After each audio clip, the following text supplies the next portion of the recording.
Quand je parle des jeunes, c'est le courage qu'ils ont. Le courage qu'ils ont de prendre leur téléphone pour appeler la ligne d'urgence et envoyer un SMS pour dire que stop, ce n'est plus possible d'être dans cette situation. C'est partir du jour au lendemain avec parfois même pas une valise avec quelques vêtements, quelques papiers. Alors sur les chiffres, SOS Homophobie publie un rapport annuel depuis 25 ans maintenant, depuis la création de l'association. Là, on est à une agression physique tous les 3 jours. Donc une personne homosexuelle se fait agresser physiquement tous les 3 jours en France.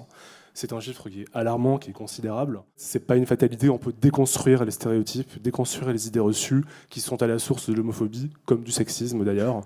Donc c'est par la prévention et par l'éducation qu'on pourra éradiquer véritablement cette haine homophobe qui gangrène le pays. Une campagne de communication sera lancée, elle va sortir, je crois, à la fin du mois, pour sensibiliser les élèves à l'homophobie en milieu scolaire, parce que c'est le principal fléau, c'est l'homophobie à l'école.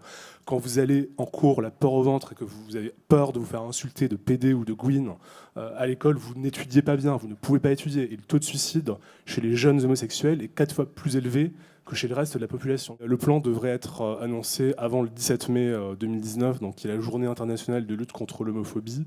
Voilà, là on est en train de co-construire le plan avec le gouvernement. Il faut agir sur les 3 domaines. Aider les victimes, comme on accompagne par exemple Arnaud Gagnon, avec des avocats, des psys aussi qui prennent en charge les victimes, prévenir l'homophobie à l'école, dans le milieu du travail, et militer pour les droits des personnes homosexuelles.